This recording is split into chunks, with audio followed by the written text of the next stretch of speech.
She had never walked so far in her life. But she wasn't walking for herself. She was walking for her unborn son, and for the world he deserved to be born into. Good evening, and welcome back to Wisdom by the Fireside. In tonight's event story, we travel back to a single day that shook the conscience of a nation. Not through war or violence, but through footsteps, prayers, and 1,000 quiet sacrifices. We won't follow one hero tonight. We'll walk beside the many, the hidden hearts that made history. Because sometimes, when heaven chooses to intervene, it doesn't send angels.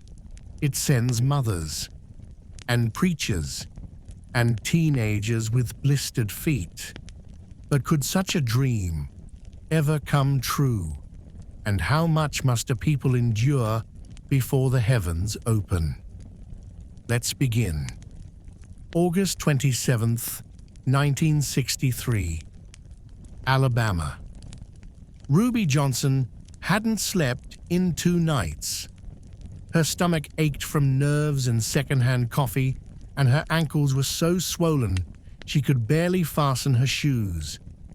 She was 7 months pregnant, with her second child on the way, and everyone had told her not to go. You'll faint in that heat, Ruby. Think about the baby. White folks in D.C. don't care about our kind marching anyway. But Ruby had already made up her mind. Her firstborn Isaiah had started asking questions she couldn't answer. Mama, why can't I drink from that fountain? Why did that man call me a bad word? Why does Daddy always look sad when he comes back from work? And the hardest one of all, Mama, are we less than other people? Ruby had cried in the pantry the night he asked that, so she was going to Washington, even if she had to crawl. Same day. Chicago. Reverend Elijah Brooks stood at his pulpit, staring down at the nearly empty offering plate. The rent for the church was 2 weeks overdue. His car had stalled that morning. His wife had taken a second job cleaning houses, and still their youngest needed new shoes. But he was going. The Lord had put it in his heart, not just to march, but to sing, to stand with his choir brothers and raise a hymn before the Lincoln Memorial, to let the world hear gospel rise above injustice. He told his tiny congregation, I'll be gone 3 days. I don't know if I'll come back richer or poorer, but I'll return freer, and I'll carry your voices with mine. Mrs. Ethel Jenkins, who had lost her husband in Selma, handed him her wedding ring. For the road, she whispered, if you need to pawn it, do. Just make sure they hear you. Meanwhile, Mississippi. Jeremiah, 18, carried no luggage. Just a crumpled map, a pocket Bible, and a folded photograph of his grandfather, lynched before he was born. He had been beaten twice already on the road by local deputies. But every time he considered turning back, something stopped him. A trucker gave him a ride. A woman handed him water. A child waved at him from a porch. And at night, under the stars, he read the Psalms aloud. Though I walk through the valley of the shadow of death. Each word echoed like thunder in the cotton fields he passed. He wasn't walking just for his family. He was walking for names he'd never know. Names carved into trees. hidden in unmarked graves, buried in silence, but not forgotten by God. August 28th, Washington, D.C., 6:30 a.m. They came from Birmingham, Harlem, Detroit, Jackson. Some arrived by bus, some by train, some hitchhiked for days. They came barefoot, in suits, in choir robes, with babies on their backs and fear in their hearts. But still, they came. And as the sun rose over the National Mall, something sacred settled in the air. A hush, a waiting, like a city holding its breath. It wasn't just a political march anymore. It had become a pilgrimage. And among the crowd were stories waiting to unfold, some joyful, some heartbreaking, but all of them pointed to something greater than justice alone. They pointed to a quiet, divine reckoning. The sun was barely above the horizon when Ruby Johnson stepped off the Greyhound bus with her swollen belly and tired eyes. Her back screamed. Her lips were dry, but she smiled anyway, because she wasn't alone. There were hundreds already gathering. Old men in Sunday hats, young women holding hands, boys too young to vote, but too bold to stay home. And when she looked up and saw the Lincoln Memorial shining like a pearl across the reflecting pool, she wept, not loud, just one hand over her mouth, tears slipping quietly through her fingers. She had seen that statue 1,000 times in books, but now it stood before her like a promise finally spoken aloud. Reverend Elijah Brooks arrived not long after. He stepped out of a worn-down station wagon packed with choir members. A cracked tambourine hung from the rearview mirror, and the whole car smelled of hairspray and hard-boiled eggs.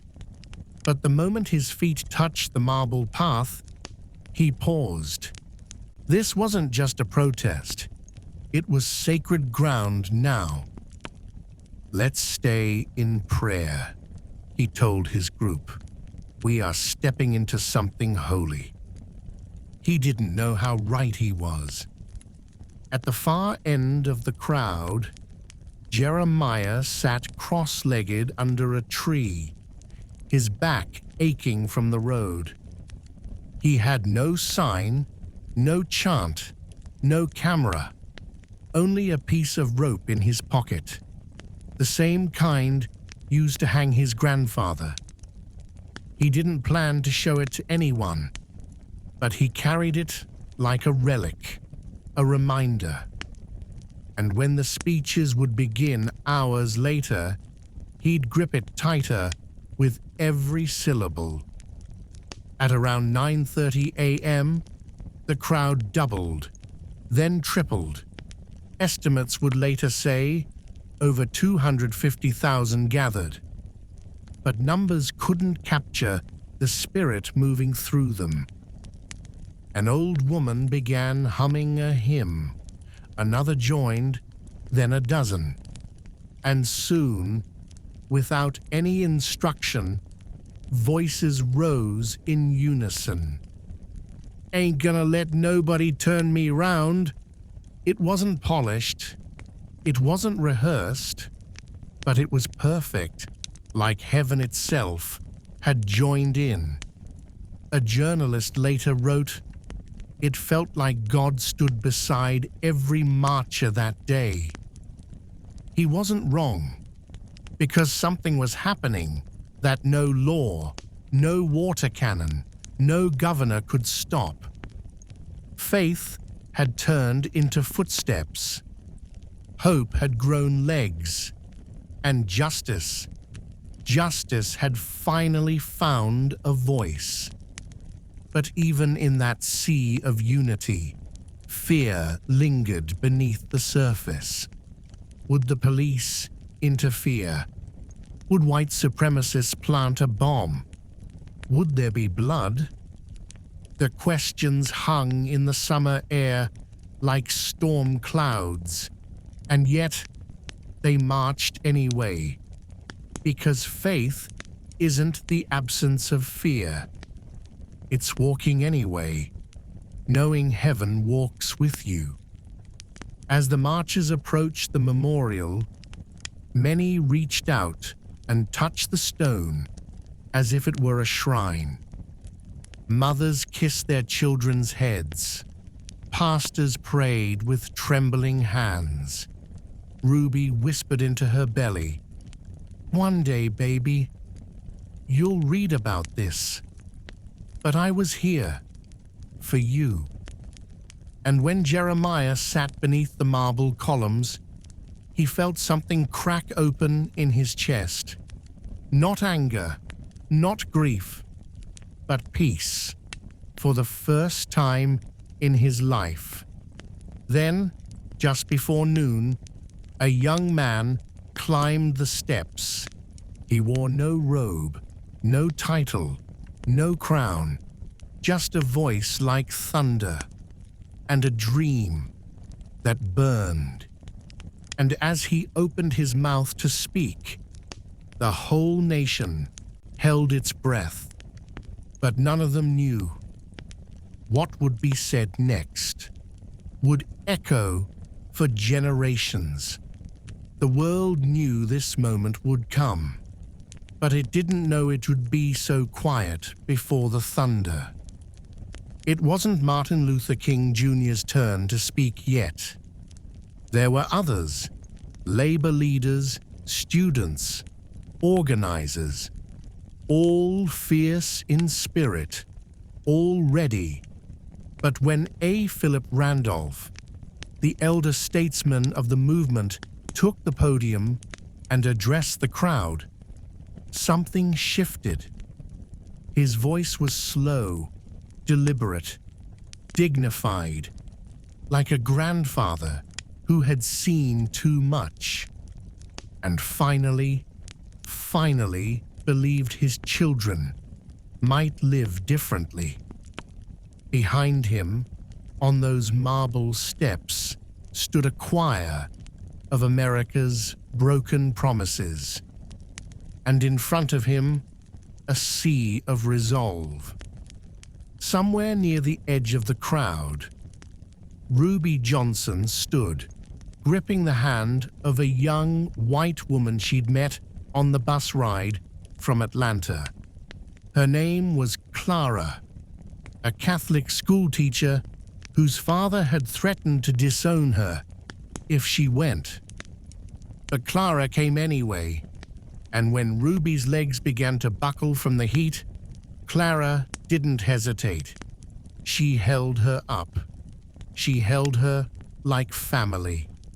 And when the crowd sang, "We shall overcome," they sang it together, in harmony. In the shadows of the reflecting pool, Jeremiah spotted an older man in a wheelchair wearing a World War I uniform. The man saluted every speaker. Jeremiah approached him slowly and asked, "Why are you here, sir?" The veteran didn't turn. He just said, "I fought for freedom once. They told me it was overseas, but I never found it until now." Jeremiah nodded. The man reached into his lap and handed him a folded flag. "Not everyone gets a second chance to march for the right thing," he whispered. That flag would stay with Jeremiah for the rest of his life. Reverend Elijah Brooks finally spotted the stage. His choir was positioned just behind the line of speakers. One of his tenors had fainted from the heat. Another was weeping uncontrollably. And Elijah, he had never felt more afraid. What if he forgot the lyrics? What if he couldn't project? What if he failed God in this most sacred hour? But then he saw a girl in the crowd, maybe 5 years old, sitting on her father's shoulders, swaying to the music. And she was mouthing the words to his song, as if she already knew them. That was all he needed. When Mahalia Jackson took the mic and sang, "I been bucked and I been scorned," every soul in the crowd leaned forward. Her voice wasn't just music. It was a cry from the soul of a people. And when Dr. King finally stepped up, tall, nervous, holding a worn set of notes, he didn't know what he would say that the world hadn't already heard. He began with his prepared remarks, measured, careful. Then from behind him, Mahalia cried out, "Tell them about the dream, Martin." He paused, then looked up, and something changed in his face, like a curtain lifting or a wind shifting in the spirit. He set his notes aside, and what followed was not a speech. It was a revelation. "I have a dream." The crowd erupted, not in cheers, but in tears, because they had heard sermons before, but never a prophecy this bold. "I have a dream that one day every valley shall be exalted, every hill and mountain shall be made low. I have a dream that one day my 4 little children will not be judged by the color of their skin, but by the content of their character." Ruby gripped Clara's hand tighter. Jeremiah bowed his head. Elijah wept openly, and the little girl on her father's shoulders kept swaying. They didn't know it at the time, but that speech wasn't just heard, it was planted in soil that had been soaked with tears for centuries. And now, something had bloomed. Some speeches are remembered, others are felt forever. This was both. When the final syllables of Dr. King's voice faded into the summer sky, a strange silence fell over the crowd. It wasn't the silence of confusion or fatigue. It was reverence, as if every heart had to pause and catch its breath, as if heaven itself had whispered, "Be still. You just witnessed a miracle." For Ruby Johnson, that silence said everything. She placed one hand gently on her belly and whispered, "That was for you, baby. That was for you." And for the first time since she'd boarded that bus from Alabama, she felt no fear. Not even from the policemen stationed nearby, not from the counter-protesters jeering in the distance, not from the ache in her back or the swelling in her feet. Because today, for once, the dream had spoken louder than the fear. Down near the base of the Lincoln Memorial, Jeremiah stood, rooted in place. He wasn't crying, he wasn't shouting, he was still, like a seed that had just cracked open underground. Like a boy who had spent his whole life bent under history and finally saw the sky. He reached into his pocket and gripped that piece of rope. Then, without ceremony, Without speech, he walked to the reflecting pool and let it sink. The rope sank slowly, curling as it fell, swallowed by the same waters that mirrored the memorial of freedom. He turned and walked away. What once defined him now belonged to the past.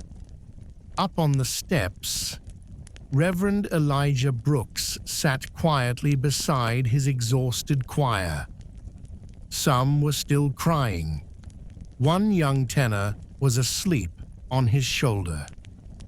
Elijah looked out over the endless crowd and said to no one in particular, "Lord, this is what resurrection must feel like." He hadn't led the gospel anthem. They'd run out of time. The program was too long. The stage was too full. But it didn't matter anymore, because what he saw was the real gospel in motion. And that song he feared he wouldn't sing, he realized it had already been sung by every heartbeat in that crowd. As the sun lowered and people began to disperse, something strange happened. Nobody rushed, nobody fought, nobody panicked. They left as they came, deliberate, united, reverent, like worshippers leaving a sacred temple. And across the city, strangers embraced, white and black, young and old, city folk and sharecroppers. They shared stories, bread, water bottles, dreams. One woman gave her shoes to a teenager with blisters. A soldier helped a grandmother back to her bus. A child kissed the hand of a man he didn't know, and through it all, the spirit remained. Quiet, but unmistakable. History would call it a march, but heaven might have called it a revival. Later that night, in her small hotel room, Ruby lay back in bed, her feet propped up on the wall, her belly rising with each breath. The baby kicked. She laughed through her tears. "We're gonna name you Martin," she whispered. And then she slept deeper than she had in months. In the choir van heading back to Chicago, Elijah Brooks finally allowed himself to close his eyes. One of the sopranos began humming softly in the dark. Not a hymn, just a hum, but it spread, note by note, until the whole van was a lullaby rolling down the highway. And Jeremiah, he found a small church outside the city. He didn't know why he went inside.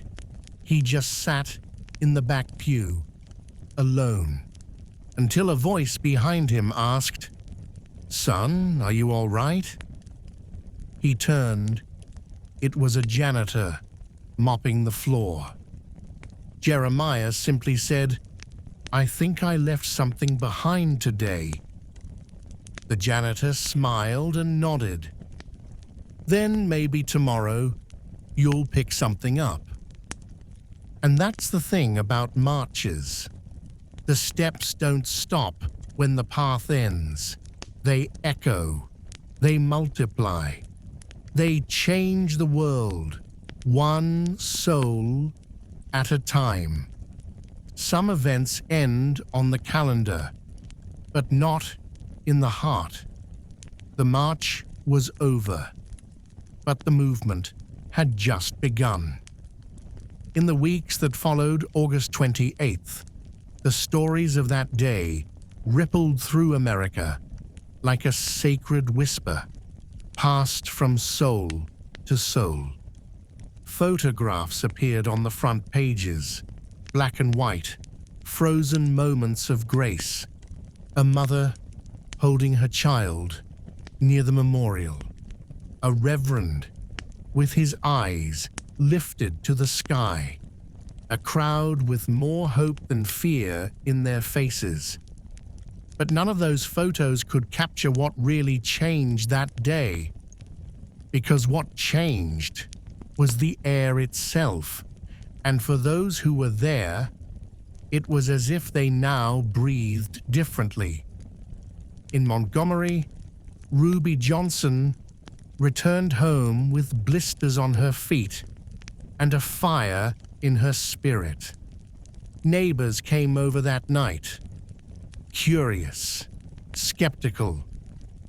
What was it like? They asked. Ruby didn't speak at first. She just handed them the baby blanket she had brought on the trip, now embroidered with a single word she stitched during the bus ride home. Dream. She told them about the hand-holding, the music, the tears, but most of all, she told them about a moment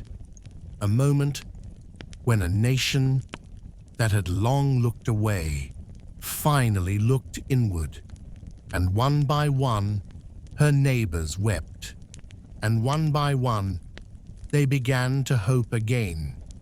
In Chicago, Reverend Elijah Brooks stood before his congregation the following Sunday.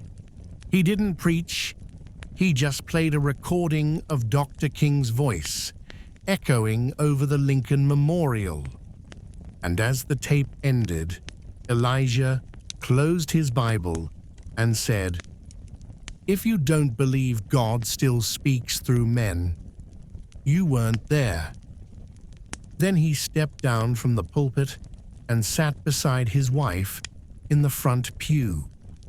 Jeremiah, back in Mississippi, did something no one expected. He walked into the sheriff's office where he had been beaten on his way to Washington and applied for a voter registration form. The deputy laughed, called him names, tore up the paper.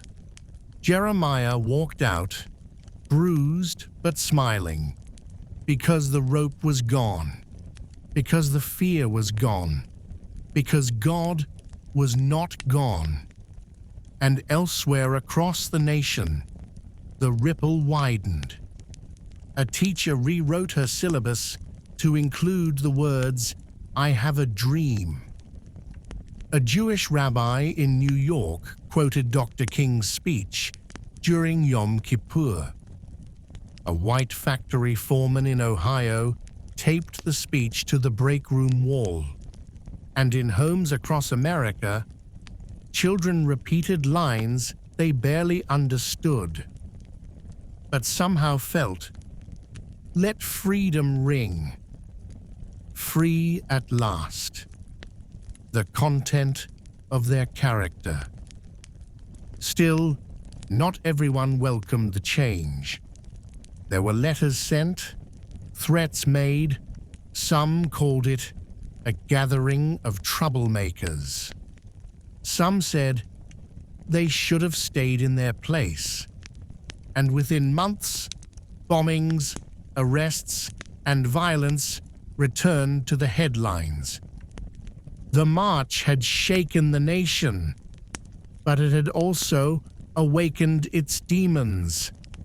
And yet, the people didn't stop, because you don't light a lamp to hide it again.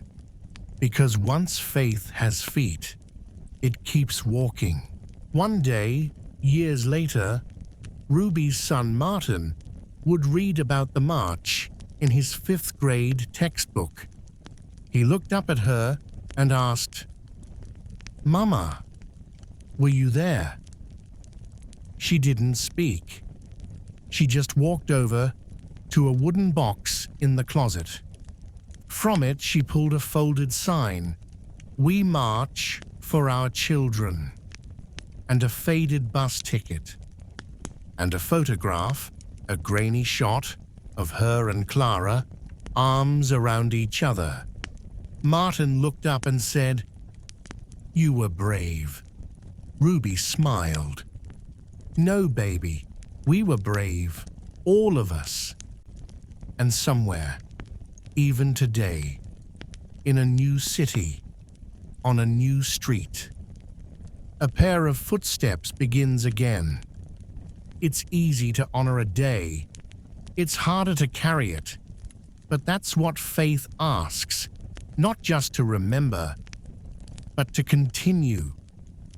10 years later, Jeremiah sat on the steps of the same church where he once sought refuge after the march. But now, he wasn't a boy with rope in his pocket. He was a man in a suit, a voter registration officer, and a lay preacher. That afternoon, he watched a little girl walk hesitantly toward him with her mother. The girl clutched a paper slip in one hand, her mother's registration form, and a tattered American flag in the other. Jeremiah knelt to her level. "What's your name?" he asked. She whispered, "Grace." He smiled. "That's a good name. You know what grace means?" She shook her head. "It means God gives us more than we deserve. It means we're loved, even when the world forgets us." She smiled wide. Jeremiah would never forget her face, because in her eyes he saw every step he had taken, every wound, every hymn, every moment from that August day. And now, here was the fruit of it all. Across the country in Selma, Reverend Elijah Brooks had slowed with age. His hair was silver now, his hands ached when he played the piano. But one Sunday, he was asked to deliver the opening prayer at a commemorative event for the March on Washington. He didn't bring notes. He just walked to the mic and said, "Lord, we walked that day with blistered feet, cracked voices, and heavy hearts, but we walked in your name, and you met us there." Then he paused. "Let us not remember the march as a memory, but as a calling." Back in Montgomery, Ruby Johnson, now grandmother to 3, sat in her rocking chair beside a sunlit window. Her son Martin had grown into a gentle man with a strong back and a soft voice, a schoolteacher like Clara who still sent letters every Christmas. That morning, Martin had brought home a class project. His students had drawn posters based on civil rights heroes. On one of them, a child had written, "Ruby Johnson, she marched for me before I was born." Ruby stared at the paper, speechless. Tears welled in her eyes, not from pride, but from humility, because she never meant to become a hero. She only wanted to be a mother who believed. But that's what the march had done. It turned everyday people into eternal echoes. The March on Washington didn't erase racism. It didn't pass all the laws. It didn't fix all the pain. It didn't close all the wounds. But it did something even harder. It gave a weary people the power to believe again, to believe that God still heard their cries, that history could bend, that love could overcome. And decades later, when students watched grainy footage of Dr. King thundering into a microphone beneath white stone, they didn't just hear a speech, They heard their ancestors whisper, "We walked so you could stand taller." And perhaps that's the lesson buried in that day, not just that dreams matter, but that the dreamers do too. What if courage isn't the absence of fear, but walking anyway, with blistered feet and trembling hands, because something greater is calling your name?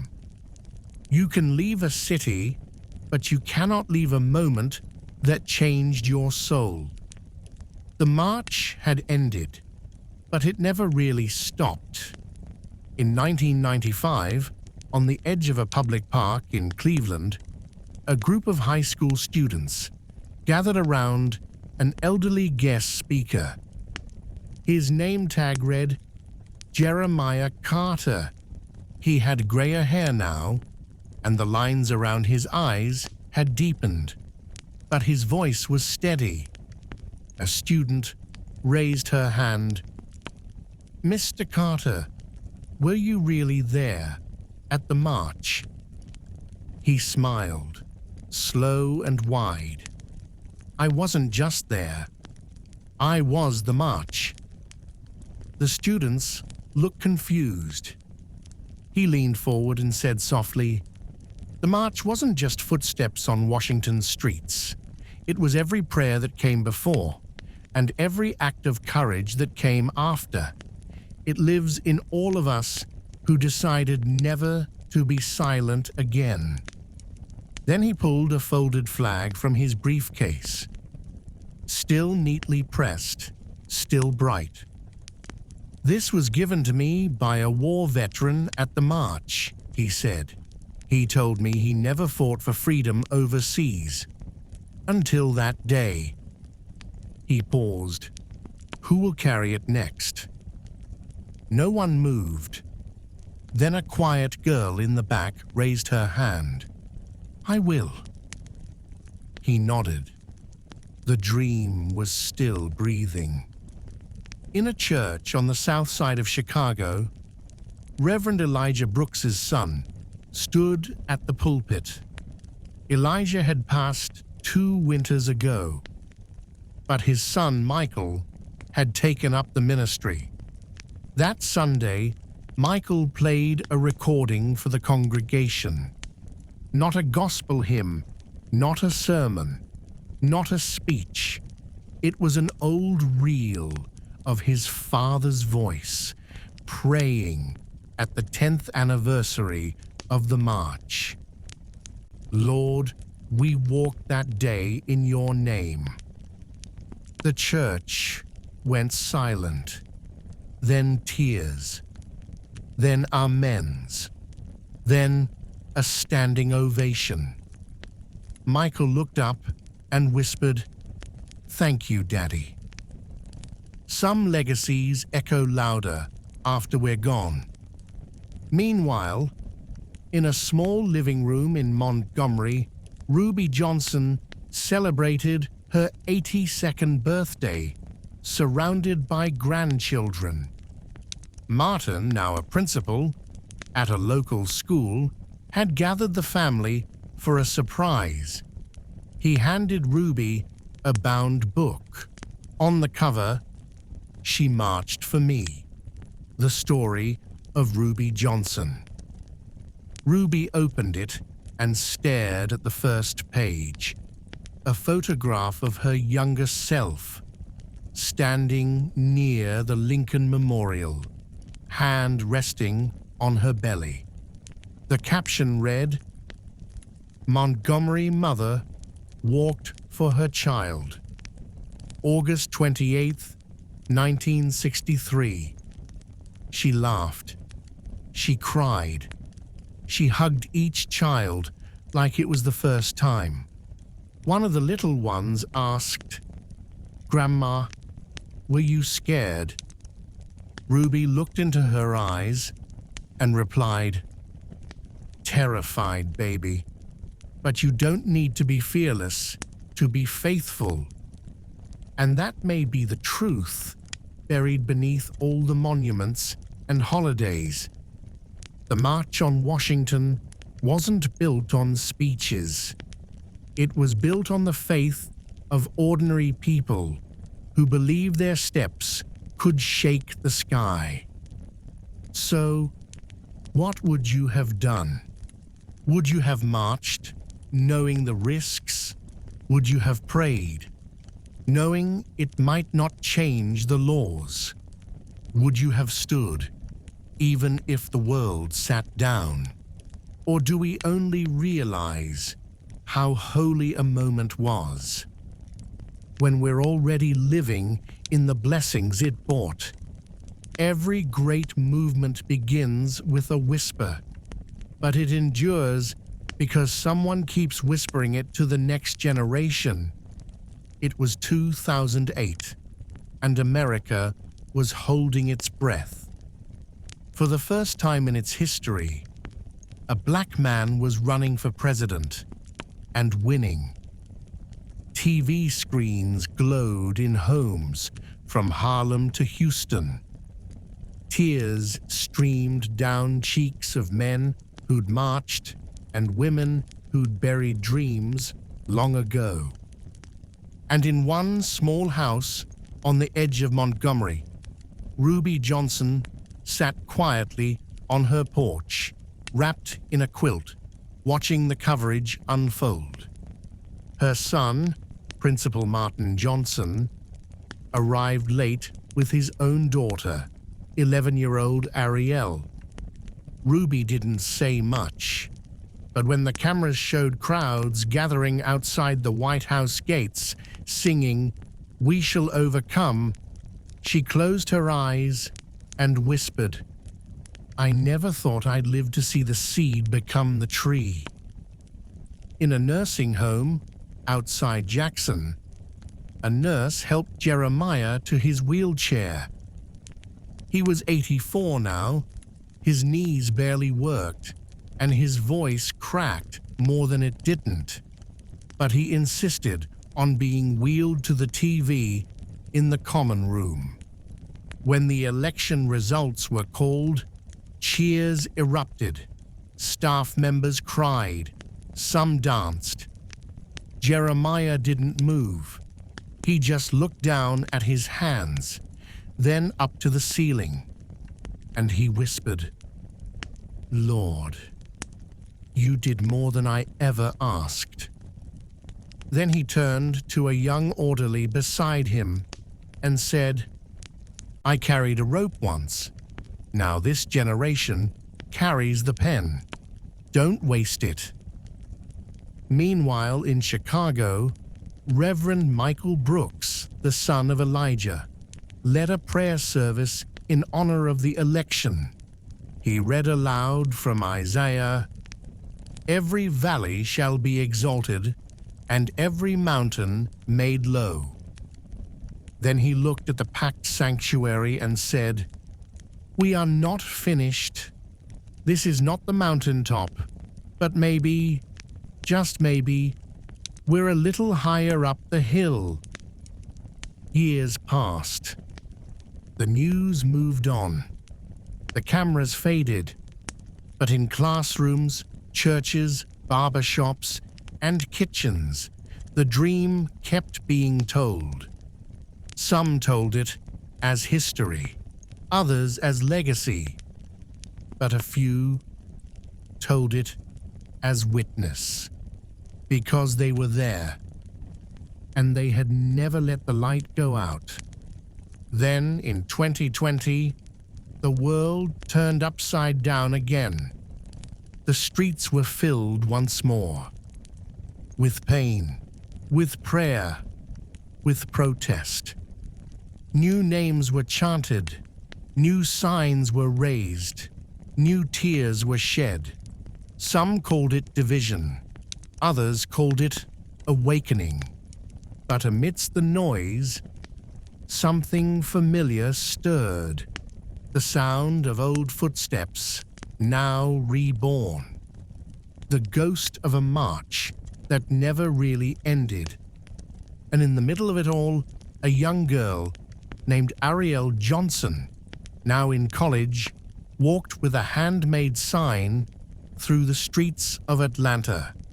It read, "My grandma marched, so will I." And that's the power of one day. Not because it fixed the world, but because it gave the world permission to hope again, to believe that courage comes not from perfection, but from prayer. So what about us? Are we still marching in our own way? Do we carry the torch, or let it dim?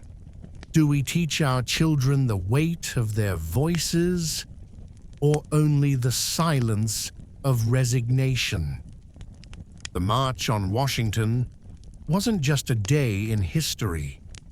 It was a page in heaven's own journal, written with footsteps, tears, and faith. When God writes a turning point into history, He doesn't always use thunder. Sometimes He just asks the humble to walk. It was a rainy day in Washington, D.C., 60 years after the march. The crowd was smaller now. The cameras weren't there. The speeches were shorter. The reporters barely noticed. But something sacred was still present, because among the umbrellas and ponchos, old faces reappeared. Jeremiah Carter's niece pushed his wheelchair through the mud.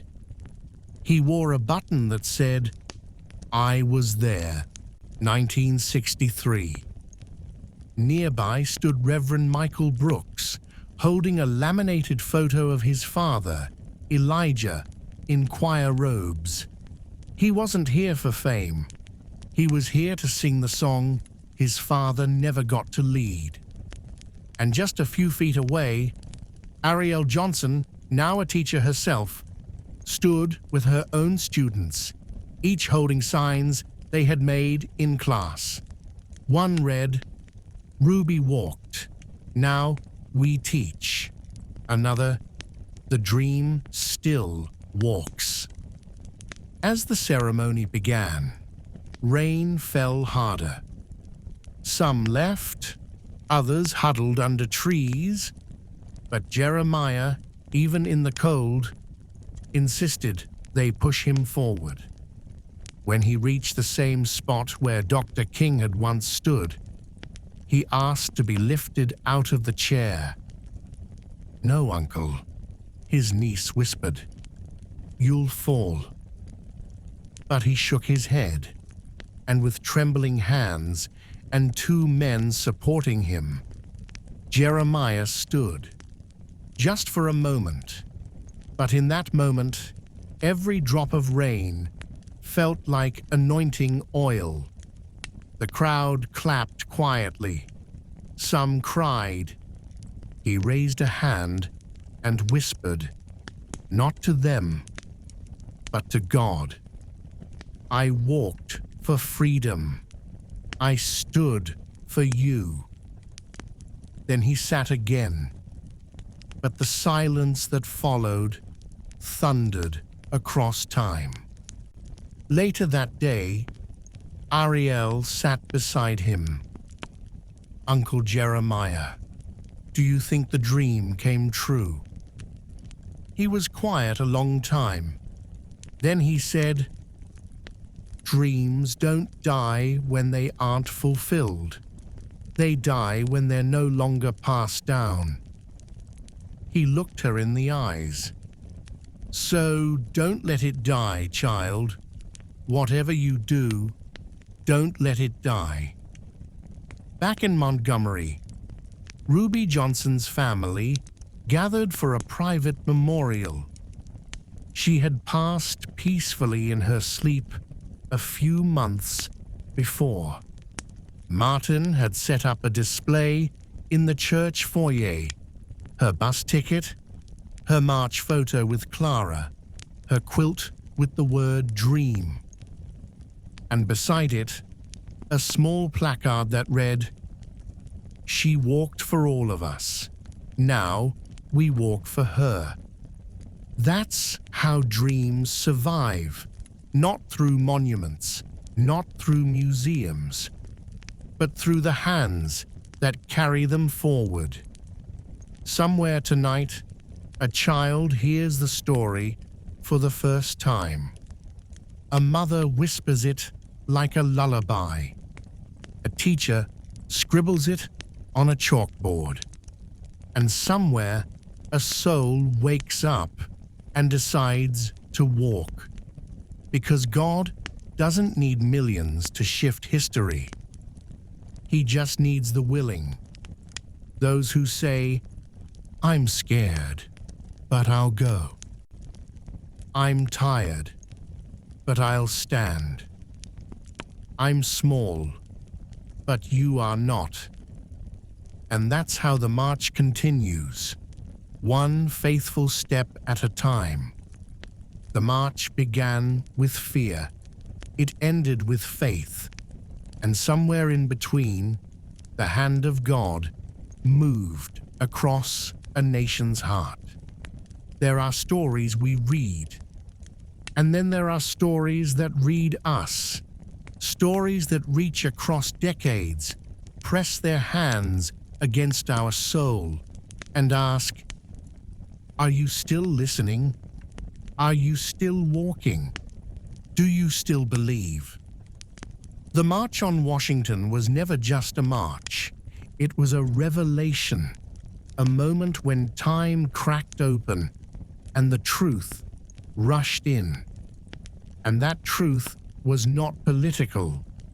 It was spiritual, that all men are created equal, that dignity cannot be silenced, that even the smallest voice, when lifted in faith, becomes thunder in the heavens.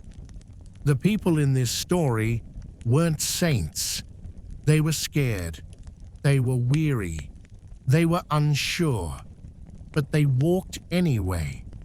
And in doing so, they carved a road for those who would come behind them. They didn't march for attention. They marched for redemption, for legacy, for the child in the womb and the voice not yet heard. They marched because silence was no longer an option, and because they knew God listens more closely when the cry is shared. So what do we take from this story? Is it just history to memorize?